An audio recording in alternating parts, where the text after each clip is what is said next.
Hello, everyone. My name is Brendan Ciecko, and I'm the founder of Cuseum. First off, I want to start by saying thank you to everyone who is joining us here today, as well as say thank you to our panelists. I hope everyone's year is off to a good start. Over 1,600 of you have registered for today's conversation. And looking back since the time we launched our webinar series almost 2 years ago, we've had over 100,000 registrations or views from all over the globe. It's really exciting to see people from different types of organizations, every shape and size and makeup, tune in for these conversations. And really, oh, how time flies. It's great to be back here. And it's been quite some time since I last hosted one of these webinars.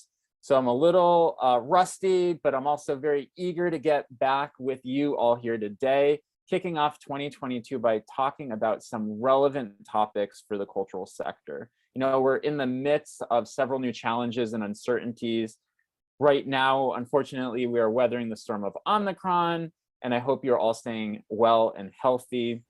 We're also hearing so many buzzwords lately, terms like hybrid and phygital, and these have become increasingly common in the museum vernacular and conversations. And it really reflects the important conversations taking place about how to accommodate these demands for both on-site and online engagement in the arts and cultural world. We're also navigating this wild hype wave, if we can call it that, around NFTs and the Metaverse and Web3 and what those even mean for the arts and cultural sector. And I know so many institutions are still recovering revenue, still recovering attendance numbers, and trying to find ways to sustain themselves in this phygital kind of new world. And all these topics, is all to say, all of these topics merit a conversation. So I'm really honored to introduce our wonderful panel who are here with us today. We'll be able to share some important insights on these issues.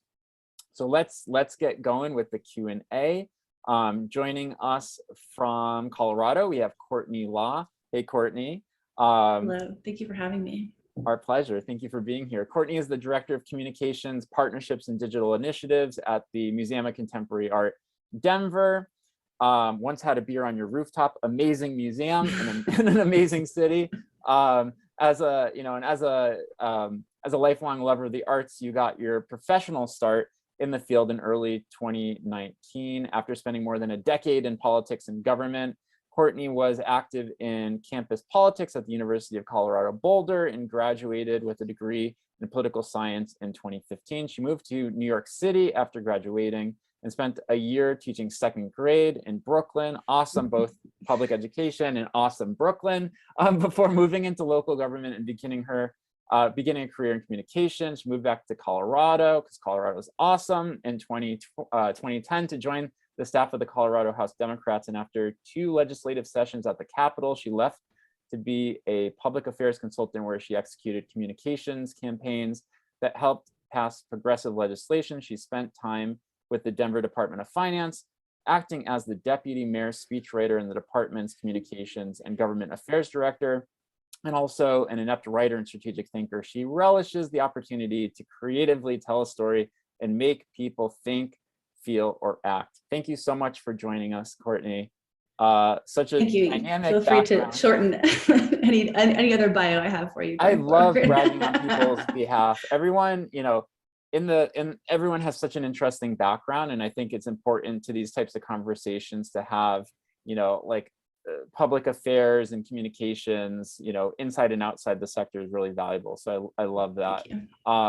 Also joining us over from Philadelphia, we have Steve Brady. Steve is the Chief Technology Officer of the Barnes Foundation, where he leads the organization's digital efforts and IT operations through agile, another buzzword, but well accepted, development practices and human-centered design principles, with significant revenue impacts to the Barnes Foundation and its community during COVID. Steve worked with teams across the organization to rapidly build and iterate unique digital engagement solutions for pre-K to 12 students, adult learners, members, and the general public, and later, when the foundation's doors reopened, create experiences to streamline the visitor experience and drive additional revenue, including SMS, so cell phone, ticket fulfillment, robot facilitated check-in. That's a first, or that's nice to point out there, robots in the museum. And capacity management, among several other innovations. The Barnes is one of the awardees of the 2021 Pew Center for the Arts and Heritage Reimagine Recovery Grant and the 2021-2022 Amazon Imagine Grant, undertaking the creation of an industry transforming digital arts education platform. Thanks for being here, Steve. And congrats on the AWS grant. I saw a tweet about that the other day. And also in the AAM forums a couple weeks ago, people were talking about, do you let the Roomba vacuum your floors in the museum? So I feel everybody can shout to Steve about robots in the museums after that being in your bio. And last but not least, Tricia Robson. Tricia is the Senior Project Manager at the Metropolitan Museum of Art, specializing in cross-departmental collaborations in digital education, publications, imaging, libraries, and live arts. At the Met, she manages essential processes for virtual and hybrid programming, reaching an audience of over 2 million during the pandemic period, and also manages pilot projects with emerging tech such as AR, VR, 3D video, and more. And prior institutions she worked at include the Fine Art Museums of San Francisco, Google, and MCA Denver. You're outnumbered, Steve. We have two. A popular institution. Popular institution. And I had a beer on the roof, so we outnumber you, Steve. She is currently the chair of the MCN Strategy Special Interest Group. Thank you so much for being here, Tricia. Thank you. Thank you. Cool. I'm already out of breath, but let's get going with actual questions. So this is open for everyone to get started with. Later, in this later stage of the pandemic, terms like hybrid and phygital became increasingly common in the museum, vocabulary reflecting this important discussion taking place about how to accommodate the demands of both the on-site and the online engagement in the space. How does a hybrid museum, or what does a hybrid museum look like? And what do you expect to see the evolution of the hybrid organization look like in the year ahead? Steve, will you start us off? Sure, happy to. Yeah, I think it's interesting.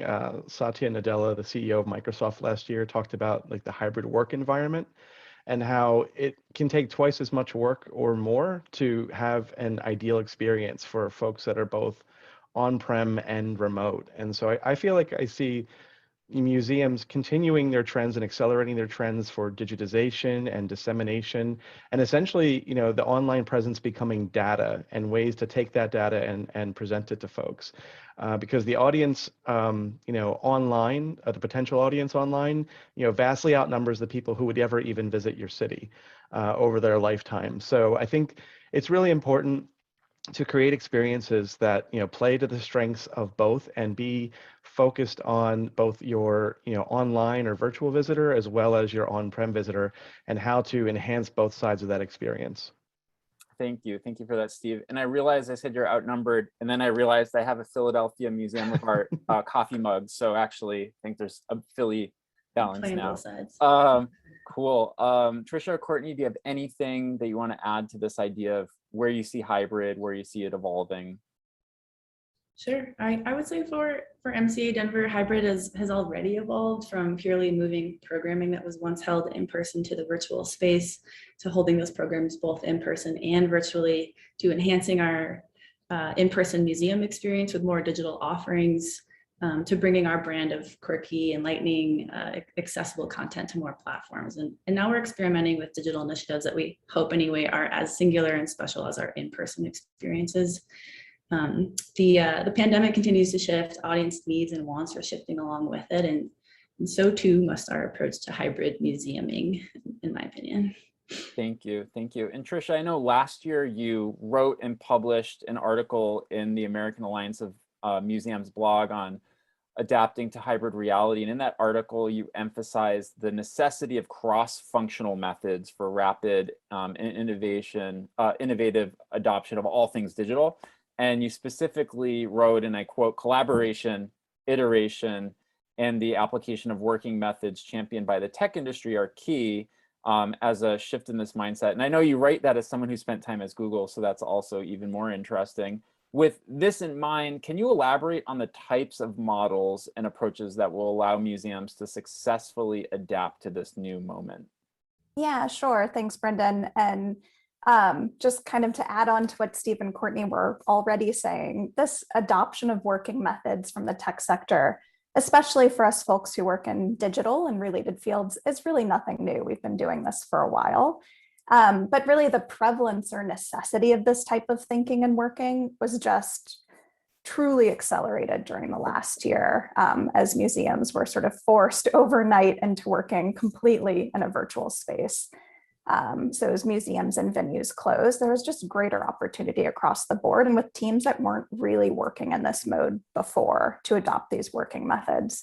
So if we use the Met as an example, we closed our doors in March of 2020, and teams like education, our membership and development teams, they had to move all of their programming entirely virtual, almost overnight. And these are teams that weren't necessarily staging digital programming before, right? So initially what we saw is teams kind of duplicating work. They were sort of creating their own programs and their own separate pods. And what we had to do is bring together all of these groups across the organization, from digital and education to Marcom to development and membership, and develop sort of new types of workflows for what the museum had to achieve during this time.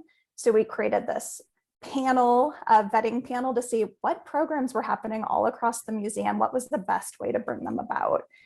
Should they be pre-recorded, live? How do we produce this? Do we have the means to do so? So I use this example to say, it's really not complicated when we're talking about the working methods that I'm championing. It's basic project management. Essentially, it's getting the right team together and the right groups working together, but really on top of that, just having a really flexible and open mindset. We were working in brand new ways at the Met. We messed up sometimes. We had to keep pivoting, and we're still figuring out how this work is being handled at the Met. So I know that's a very common refrain in the tech space, right? This sort of championing of failure, but just this openness to be iterative and work in different ways and across groups just has been so important during the last year, and has really built a muscle for us at the Met, and I'm sure other orgs as well. Thank you, thank you. And one of the most important realizations so many museums had in this past year or so is that virtual programming and digital engagement isn't just a substitute or a supplement for visiting or attending something on site.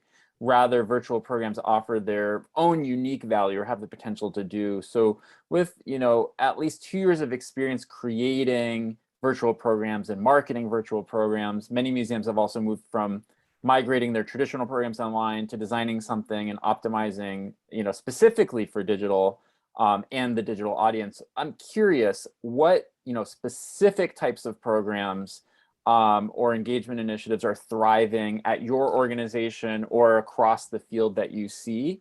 So I'd love to just kind of hear, because there's so many different types of programs. And then what does it take to truly succeed or create a successful model for the different types? So you have online classes, activities, events, and a wide range of others. Courtney, I'd love to hear your thoughts on this. Sure. I would say that from observation, more interactive and self-directed experiences of the art on view, like a mobile tour guide, which our museum has really been expanding with more digital content. That's not just for the in-person experience, so it enhances that. But for those who can't or who aren't comfortable coming into our building, we've also increased access to digital content related to the exhibitions, like text and audio recordings.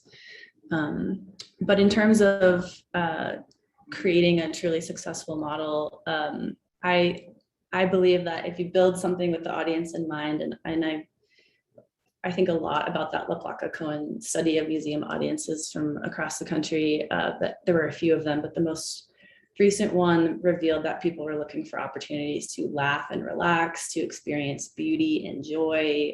They're looking for something that brings people of different backgrounds together and helps them stay connected in meaningful ways. So programs and engagement initiatives that do that, no matter the scale or the platform or the type of content, I have to believe would be successful.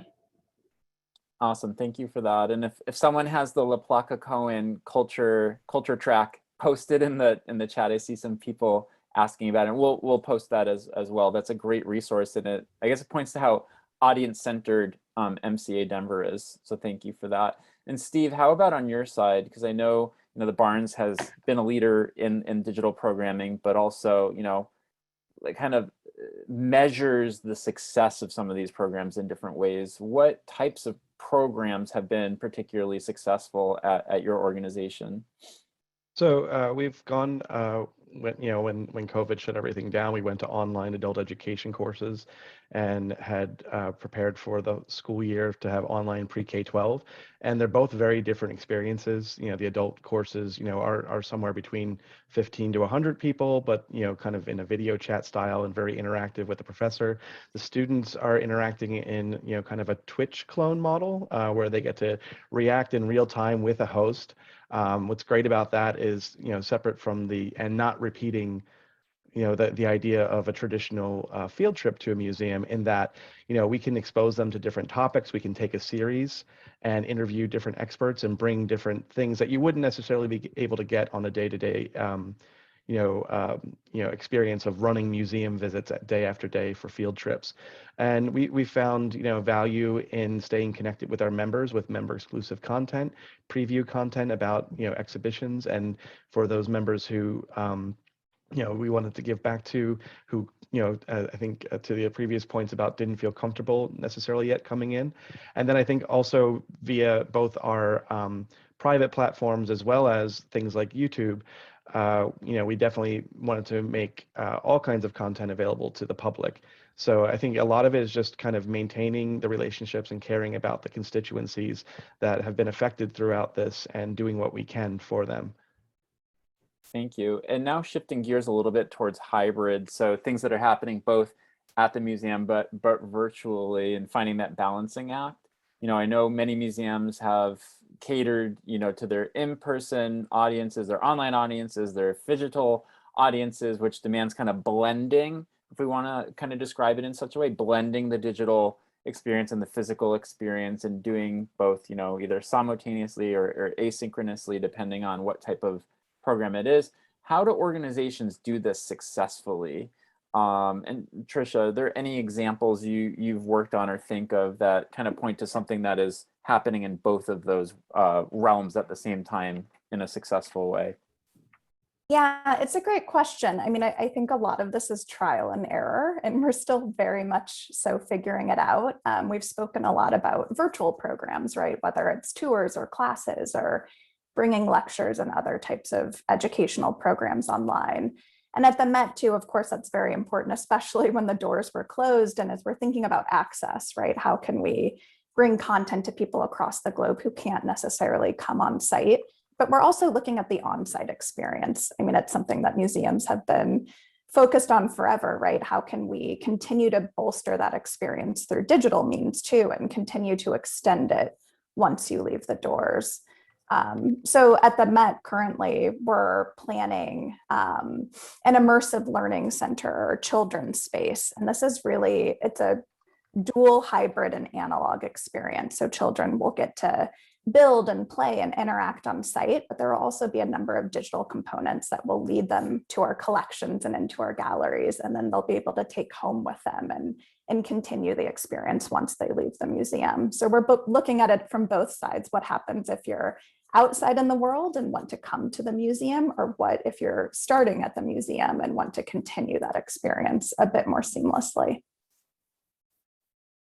That's great. And I feel like, it's been so many years since the Cooper Hewitt pen. And I think for a lot of ways, that's the first time people started to think, well, there's this digital thing that I'm using in the physical space and I can bring something home. And so I really look forward to seeing kind of what that looks like in 2021 with all we've learned, with all we've seen in this unique moment around us. And I'm curious for your museums, has this moment, especially looking for hybrid, enabled you to offer new types of programs that maybe historically you never would have been able to do? And I say this because I've seen some really cool programming where participants and speakers that the museum would probably never be able to get to fly to their city to do a lecture or to participate, to be able to tap into.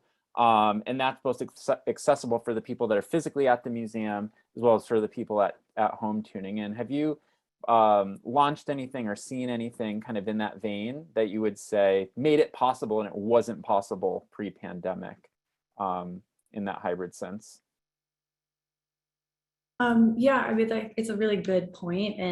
And similarly, we're also able to access audiences that we would never be able to without these tools either.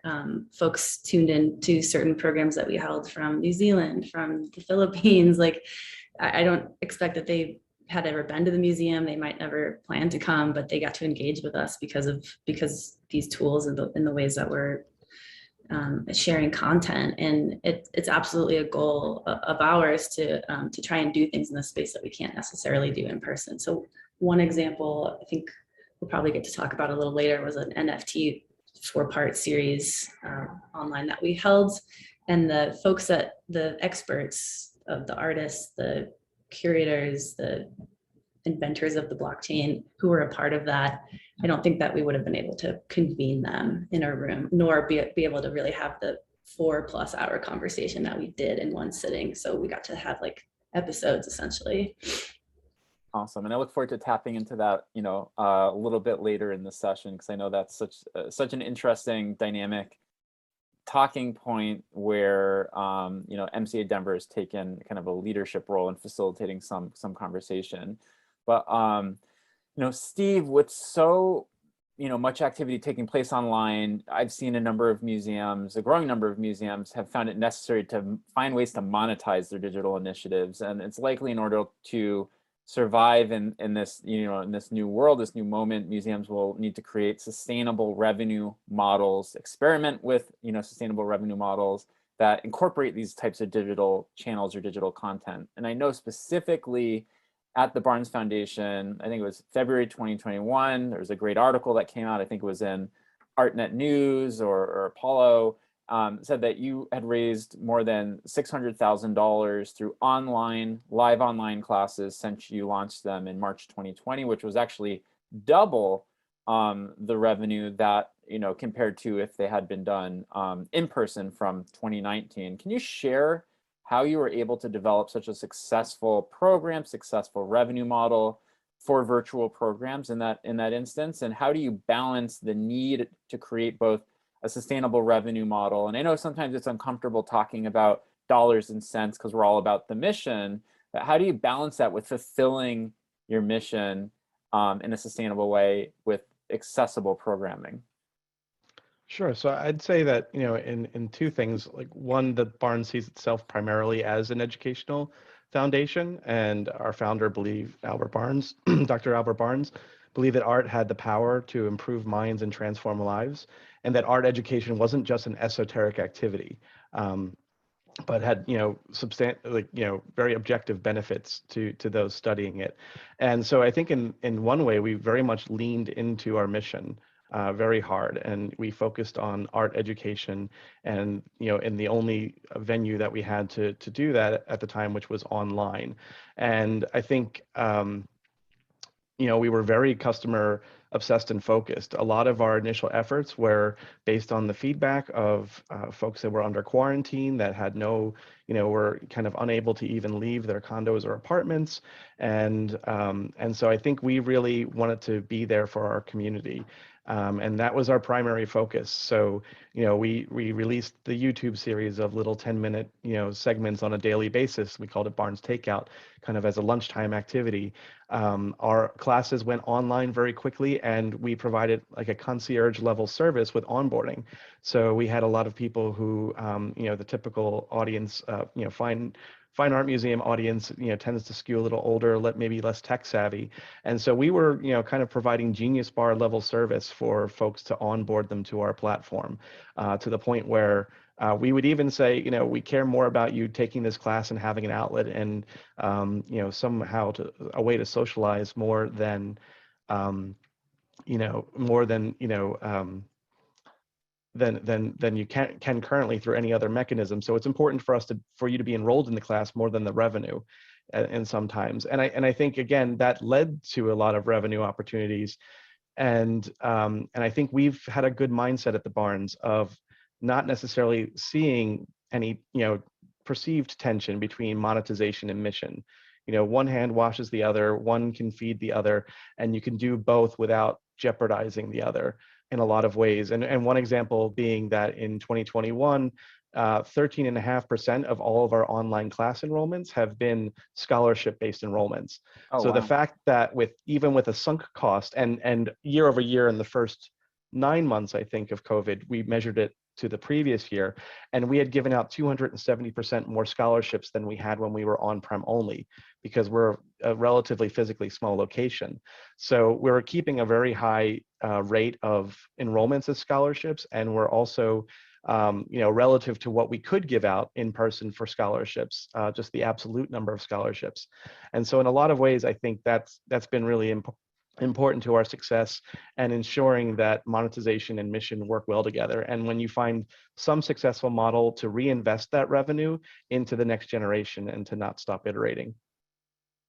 Awesome. Thank you for sharing that. It's so cool that it ties so closely and neatly back to your founder's kind of mission and vision for the collection.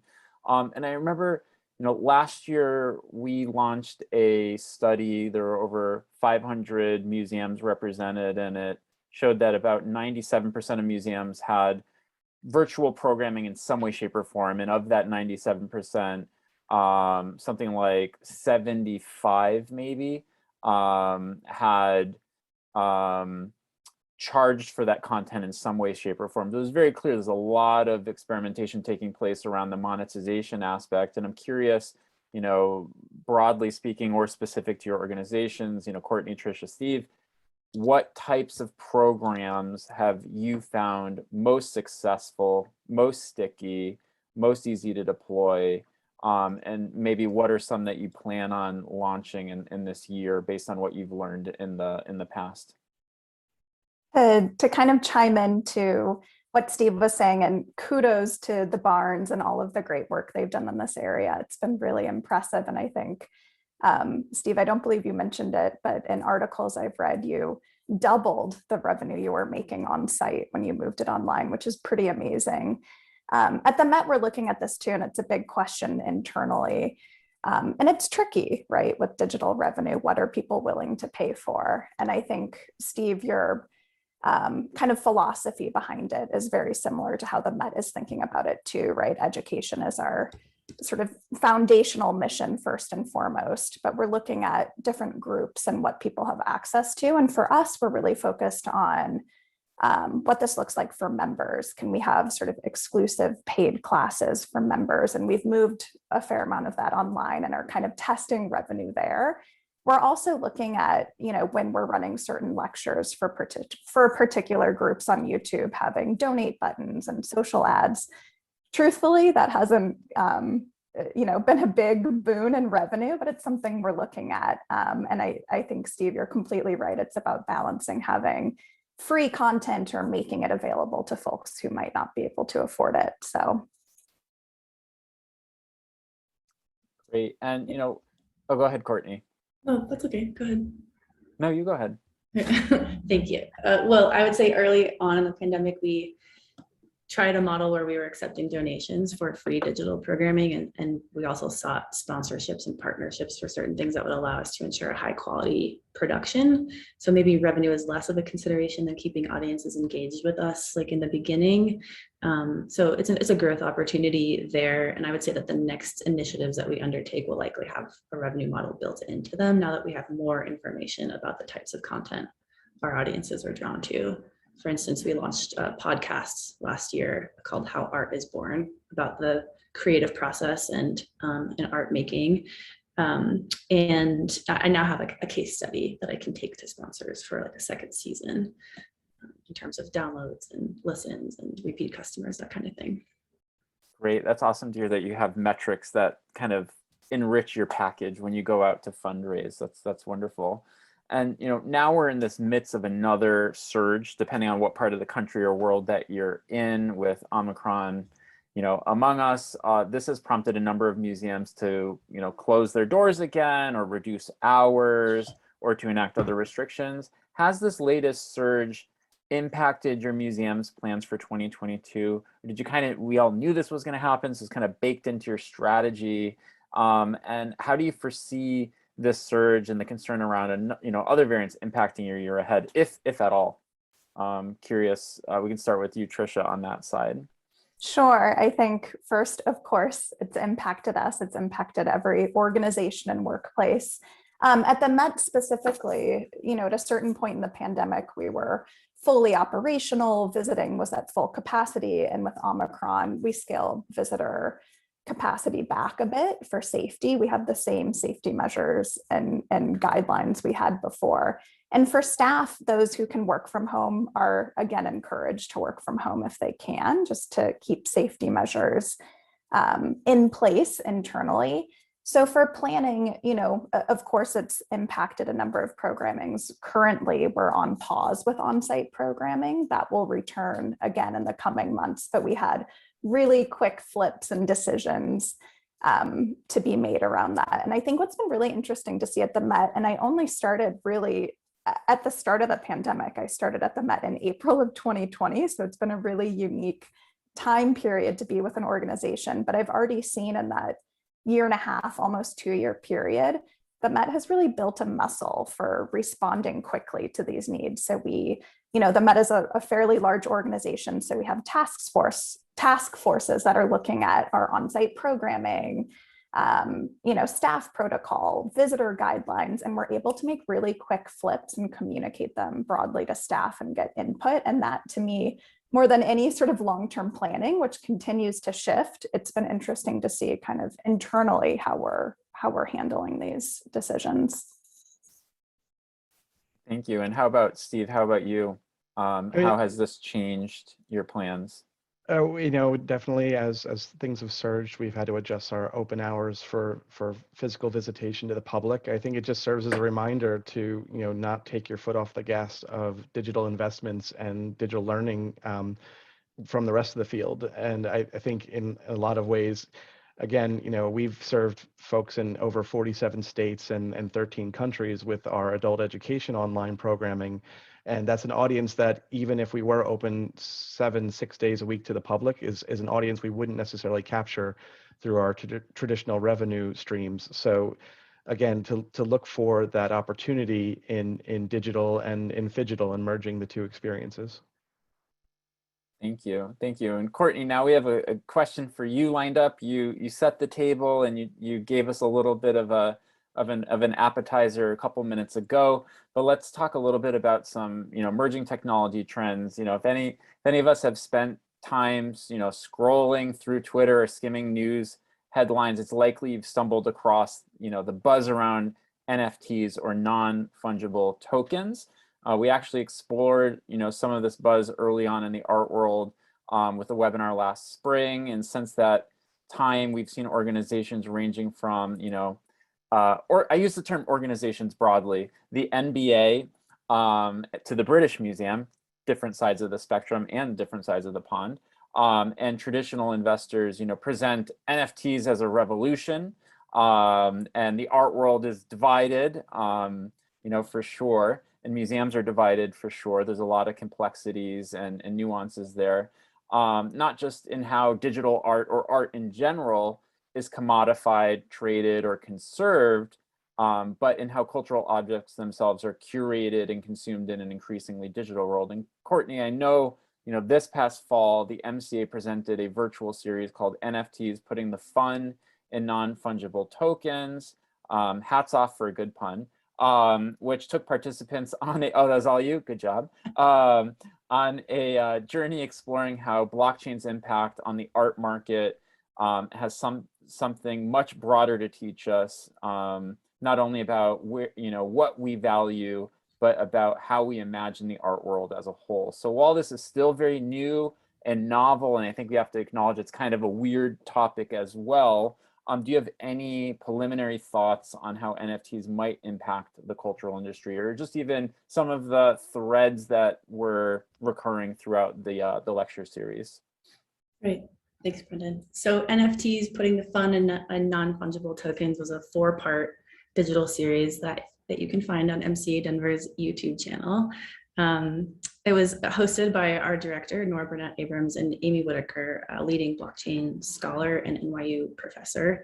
And as I said earlier, it featured experts who discussed the history of NFTs and why the NFT phenomenon has the potential to upend systems of artistic production, of ownership, of collecting, of how audiences engage with the art.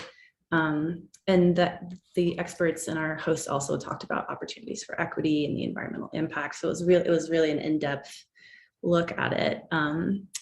And they were kind of, I think, seen maybe as like a tech gimmick in the art world up until sometime last year when the Beeple collage sold for $69 million. That really seemed like a watershed moment for this technology. And we saw it as a jumping off point to develop a program that could help explain it better and frame it in the contemporary art world. So we actually had one that preceded that called WTF as an NFT. That was a shorter version, but we really wanted to sort of seize the moment of like all the interest and curiosity around that, around this topic. And from there, it really built into something where we got to dig deeper and tease out some of the story threads happening there.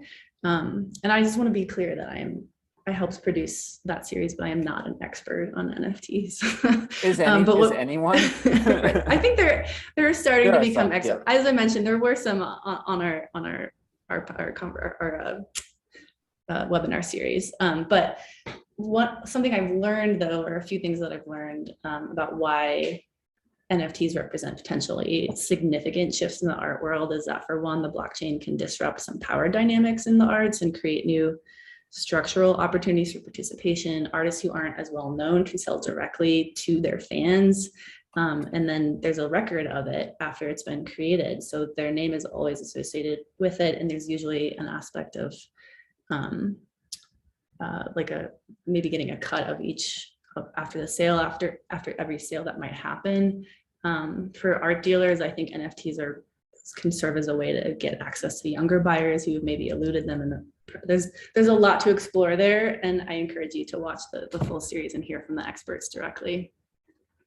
Thank you for that. And kind of in shifting the power dynamic, I remember back in last spring when we had our webinar series, one of our panelists, Mark Saab, who was at the Smithsonian, well, the Museum of African Diaspora in San Francisco, also is a longtime artist, kind of at the root of it all. And my phone, like in kind of the digests of news that I get every week, a couple of weeks ago, there was I think it was the San Francisco Chronicle had a piece, and the picture was of Mark, and the headline was like, "I don't need to work a 9-to-5 job anymore because of NFTs." And it was about how artists, because of the new access avenues, and it was Mark, someone from our museum field, at the root of it. I'll send the article, but yeah, it's definitely shifted a lot of power dynamics for sure. And many institutions are offering programming, at least at minimum programming, around engagement opportunities to help educate audiences around this new phenomenon. I know we did a recap a couple months ago, and you didn't need to be the biggest museum or the smallest museum. It was kind of all across the board, like the Brattleboro Museum in Brattleboro, Vermont, the Bruce Museum, Greenwich, Connecticut, maybe the Aspen Art Museum, but also of course your ICA LAs, your MCA Denvers, your Fine Art Museum San Francisco, New Museum, obviously, Smithsonian and LACMA, like a really wide range of art museums picking up that topic. And I'm sure there are many more, since that time that have been doing. Oh, go ahead. Sorry, I didn't mean to cut you off. I also just wanted to be clear that we hosted it not as an endorsement necessarily, exactly, so much as a recognition of the development of that, like, it's artistically, politically, and economically significant technology happening right now. Yeah, and I tend to think that that is the sentiment a lot of museums are kind of putting forth, given the, you know, the potentials for backlash and it being kind of an odd thing with, especially at odds with, you know, ESG and environmental, you know, goals and development goals and so on. Been very interesting to watch. But you know, other organizations, you know, still suffering from, you know, 2 years of this slump, have used the NFTs as a way of generating buzz and revenue through the sale of digital assets. And last year, several museums started to acquire NFTs for display in their collections. What are your thoughts about how museums are engaging with NFTs? Should NFTs be included when, you know, considered, you know, when we consider the digital and the hybrid futures of museums? And we can take a moment to say the following words are not, you know, an endorsement from any of the specific panels or the institutions that they are affiliated with, because it is a very, you know, peculiar topic. I think everyone would agree. But you know, what do you think? Steve, we'll start with you. Sure. So I think it's interesting. I think there's going to be kind of a bifurcation of the two ends of the spectrum, where you'll have these high-end kind of headline-grabbing auctions, and then I think, you know, I think in the larger market overall, in the long run, maybe the mass market, in the same way that you'd go to a concert and buy a T-shirt, you may be buying digital artifacts, you know, to remind you of something. There's something now called a proof of participation token, or a pop T. And that is basically like a little badge or a button or a sticker that you can put into that, you know, your crypto wallet, that essentially says that you attended something, or you did something. So I think in a lot of ways, for some people, it'll kind of be that memento book of them keeping memories of things that they had done online when tokens like that are offered. So I think you'll see this bifurcation of the high-end market and then the mass market in going in two different directions. Interesting. So you think from a mass market, your average consumer, it's kind of, for me, maybe like a stamp on my passport that I've gone to the Barnes Museum and something on that. Okay, that's really interesting, because I think a lot of us are thinking the art world, buy, sell, this and that, the asset, versus what the user experience might be that would, you know, present some level of excitement or loyalty indication, or a stamp on the card that I've been, or a ticket stub. Interesting. And Tricia, how about you? What are your thoughts on what we might see for NFTs in the museum space, or how consumers might, you know, might be interested or not interested from what you're seeing in your world? Yeah, and again, not speaking on behalf of the Met, speaking personally, I'm really interested to see sort of what the ripples in the market will look like. Right now, as Steve was saying, things are really hot, so prices are high. How will this, you know, look several years down the road? And for institutions, you know, what does the net revenue end up being once all of the costs are considered versus just gross revenue? It may not be as high as the sort of initial peak. So I think it's too soon to tell. And of course, you brought up these points. There are sort of potential reputational concerns or environmental concerns. And personally, I'm more interested in how artists are working in this space, even more so than institutions. Yeah, and it also kind of, again, you know, kind of in what you're talking about, the ripple effect, or the changing value or price of things, like it's a tug, you know, it's a push and pull around how progressive and kind of innovation forward you are, versus how you know, little steps are taken, small experiments, because you're in the forever business. Like, you're not in a business where you can, you know, fail or exit, and it's extremely different than, let's say, the business world, where like high risk, move very quickly. Because like when I think about, you know, back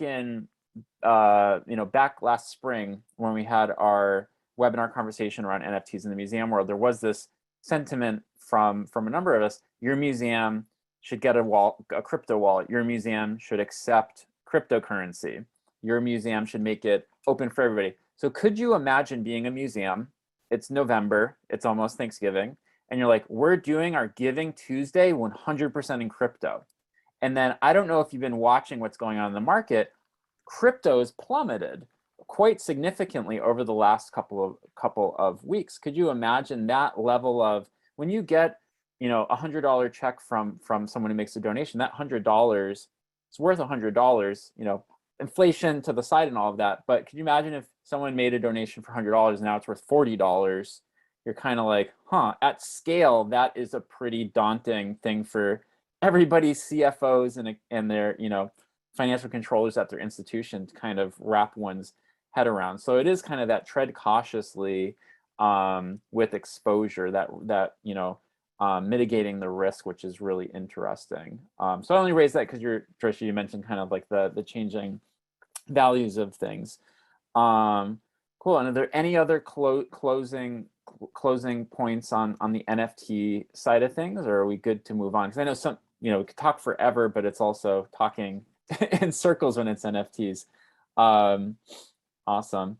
And one other big, you know, these are headlines, and we like to bring them up because oftentimes, you know, at our institutions, your board member or a trustee sitting at home, they're sitting on their, you know, they're in their yacht, and no, I'm just kidding. They're hanging out.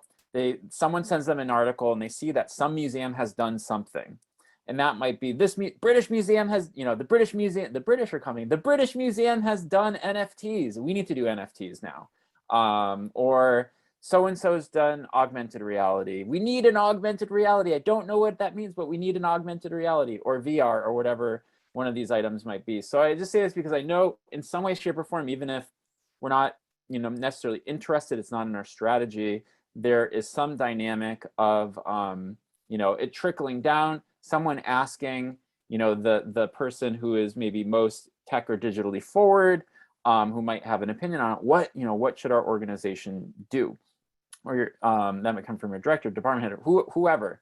And so one of these other big novel technological trends right now, since, you know, Facebook widely publicized the rebranding to Meta, the world has been equally buzzing around the Metaverse. And so according to, you know, a recent piece in the New York Times, the Metaverse is a convergence of two ideas that have been around for a long time. Like I remember even in, you know, my early days, you know, in this field, people talking about a lot of these concepts that have just been packaged and branded a little bit differently, but virtual reality and a digital, you know, existence or second life. And so do you see the potential and opportunity for museums in the metaverse?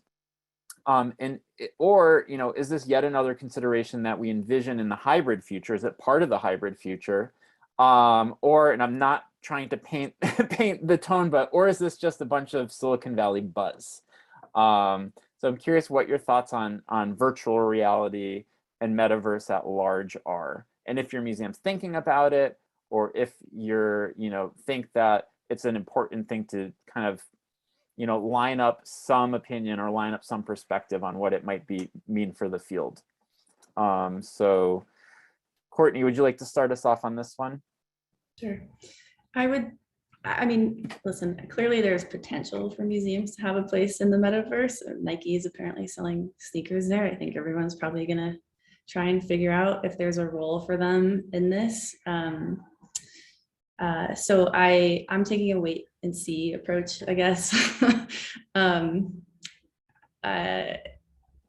It might make sense for us at some point to have a conversation about it, but I always need to come back to what our values are as an organization. And one is that we strive to be human-centric. So to me, the metaverse seems a bit antithetical to that right now. And if it doesn't sort of satisfy our other goals around being a source of connection, of community, of consolation, sparking curiosity, then I'm curious to see how others adapt to it and find their place in it. And I'm just doing my research for now. Thank you for that.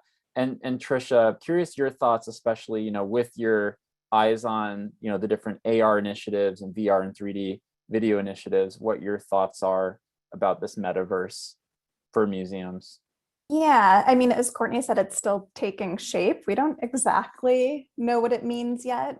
Certainly a space to watch. I think, you know, it's really interesting to think about in terms of access, right? Could museums start traveling exhibitions and collections to audiences that may not be able to make it into the museum? Would we be able to explore connections between objects in ways that museums are already exploring through artificial intelligence, through AR projects, et cetera? But how would this look in the metaverse, for example? Could it create research opportunities? But to Courtney's point, and I think this has rung true throughout sort of the digital transformation of the last 10, 20 years, there's still always going to be a demand for people to have this authentic on-site social experience too. So in no ways do I see it sort of taking over the museum experience, but it could be an augmentative sort of route into access for people. Absolutely. And Steve, how about your thoughts on this? Sure. So I'm actually fairly positive on this future, and even kind of near-term developments. I think hardware-wise, there's new technology coming out, like known as micro OLED displays and pancake lenses, which will make the devices much Tell us what those are smaller. first. Tell us Sure. what's a pancake display? So a pancake lens is essentially, it's a varifocal lens. So the same way that you'd have like an adjustable camera lens, but it allows for it to be, it's a bunch of basically little silicon screens that when they turn on and off change different focal lengths. So you can basically, instead of having a headset that looks like oversized ski goggles, you can have something that starts to approach maybe steampunk and then maybe more normal looking glasses in virtual reality. But I think what's important about it, and combining that with these displays, the screens, the micro OLED screens, like your television, is that the pixels are much smaller, the density is much higher, and therefore the visual acuity will be such as we've never experienced before in virtual reality. So in one sense, there's a lot of immersion in virtual reality, but not photorealism, because that starts to hit uncanny valley. There are $6,000 headsets on the market as of the last year that are starting to, a pilot would put it on their face and then go into flight simulator software and not necessarily feel the difference between that and real controls and real visuals. So I think that's a lot. And kind of to merge this with the previous topic, when we talk about NFTs and assets like that, I think when you look at the concept of Epic Games and Fortnite, Cause right now is having I think the new fiction exhibition, both at the Serpentine Gallery in London and in Fortnite. And, even if 1% of Fortnite players over the course of that exhibition show up to the virtual gallery, it'll probably be some massive multiple of how many people could physically get into the Serpentine Gallery in London. And then just to add on in terms of the potential of this is, and I know it's branding and things like that, but when Meta rebranded, the very first introducing ourselves or reintroducing ourselves video was in a virtual Rousseau gallery of artworks that exist physically all throughout the world, but that's kind of the future they're going for. So I think, I agree that there's an authentic physical experience, but I think the virtual experience will evolve to the point where you have communities like you have in places like Fortnite, and you have tokens that are like skins and avatars, and you end up having an experience that for just a few $100s, like cheaper than a video game console, you have access to artwork or experiences from around the world. Those are all really important points. I was like the whole time thinking about, even as part of like an audience development survey, showing people that Meta rebranding video with the Rousseau, I think from the Cleveland Museum of Art, and then asking, is this a world that you're excited about? And seeing how people reply, because I think that even divides people, saying, no, like I'm all about being a human being in the flesh in the museum. And then people, because we're not all our target audience, and there are people that are like, no, I love this video game or Minecraft or Fortnite or what have you, these worlds that are all consuming to some people, that might be an avenue to deliver culture or deliver art and heritage and tourism and other such things too. So it is a peculiar ever evolving conversation. I think you raise an interesting point about the audience, but also that we're examining it from maybe the most recent experience we have, which wasn't all that great, versus something that is almost indistinguishable. Like when people talk about, contact lenses that have similar types of technology that you were talking about, like that becoming more of a human experience that is just augmented or converged with virtual, imagery or sensory experiences. So it is something that like you almost have to be like an awkward futurist, like and almost like sci-fi about it, to kind of think through all the potentials. But it's interesting. Everyone has a really different opinion and approach. And I know we only have like 5 or 6 minutes left, and I want to throw in a couple great questions from our audience today, kind of rapid fire, just so we can try to get to as many as we can. So Ingrid Zabel from the Paleontological Research Institution says, do you have data on what type of hybrid online engagement has been most successful? What does the public want, and what do they respond well to? I'll quickly chime in. For the Met, it's all very program specific based on our own programs, but what we find super successful is our live performances, whether it's within our collections or sort of galleries in the institution. That has been one of our more popular programs, and lectures with big names. Excellent. And next question from Delana Feliciano at the Knoxville Museum of Art. And just a quick note, many others are asking similar questions. Do you have any advice for running both the in-person and virtual programs and balancing how far you stretch that out? Well, I think oh, sorry. Go ahead, Steve. No, go ahead, Courtney. Please. Oh, thank you. So I think that, there's a sunk cost into getting the virtual programming up and running, but it does scale once you do. And I think, again, there's going to be a trend going forward of how to not necessarily separate, especially when it comes to things like lectures or programming or courses, that those audiences don't necessarily have to exist in separate environments. If you can target it the right way. And it's one of the things that we've done is we've taught our first in-gallery hybrid experience, or in-gallery classes, hybrid classes in December. And, very much focused on both sides getting the most optimal experience, one being physically in front of the art, one having access to these really high-res deep zoom images, and at the same time being able to communicate with each other without any kind of any barriers between the on-prem students and the virtual students. So I think we've focused on that. Sorry, go ahead, Courtney. Thanks.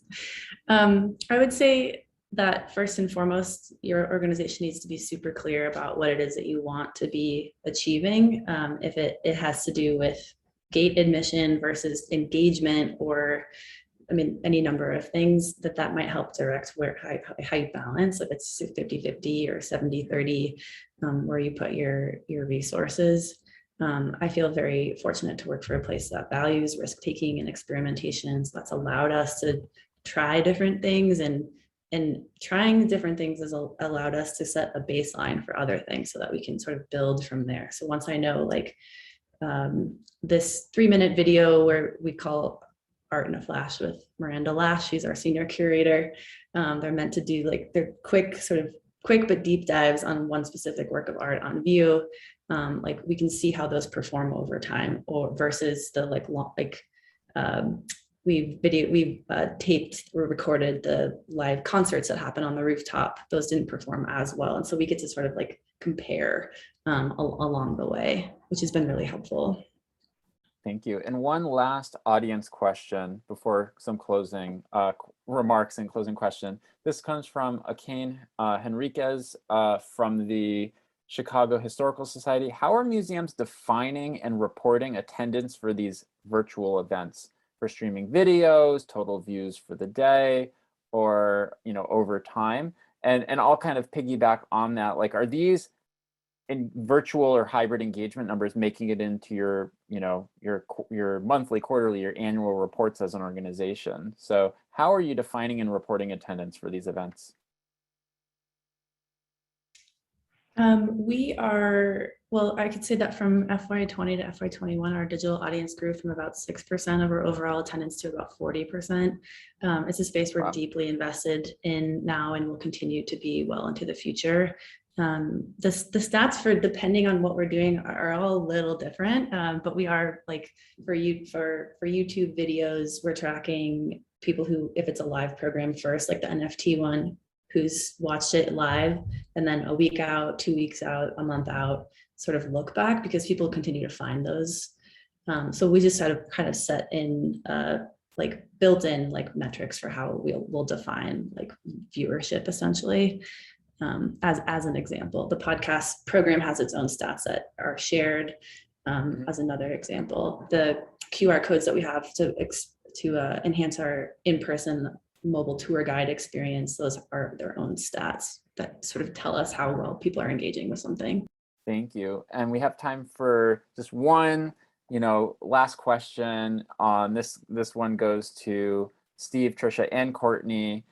Leave us all with one big, medium, or small idea that we can bring back to our organizations during this time. Let's start with Tricia. Sure. It's sort of logistical, but I would say talk to other groups in your org and see if you can spark ideas with people you don't normally work with. Excellent. I love that partnership, that collaboration. Love that spirit. Courtney, what is one big, medium, or small idea we can bring back to our organizations during this time? I would say trying to stay nimble and flexible are probably going to remain important approaches going forward. Fantastic. Staying nimble and flexible. I love it. And Steve, one big idea or small or medium idea that we can bring back to our organizations. This might be really broad, but try to turn everything into a learning opportunity. Even like interactions that you have with completely unrelated businesses and events in real life, and pick the thing that you liked most from it, from a customer perspective or a user perspective, and see if that gives you any lessons to incorporate into the offerings that you're providing to your audience. Because sometimes you'll find things in completely unrelated fields, unexpected behaviors or interactions, and you're like, that felt good. And I think if we can make that work in our realm, that can feel good for our customers as well. Fantastic. Well, thank you all for joining us for today's conversation. I want to mention a recording of all of this will be available probably tomorrow on the Cuseum website. And I want to give a huge thanks to our incredible panelists for participating and sharing their knowledge as we kick off 2022. So thank you, Courtney. Thank you, Tricia. Thank you, Steve. This was a blast, and wish you all have a great day.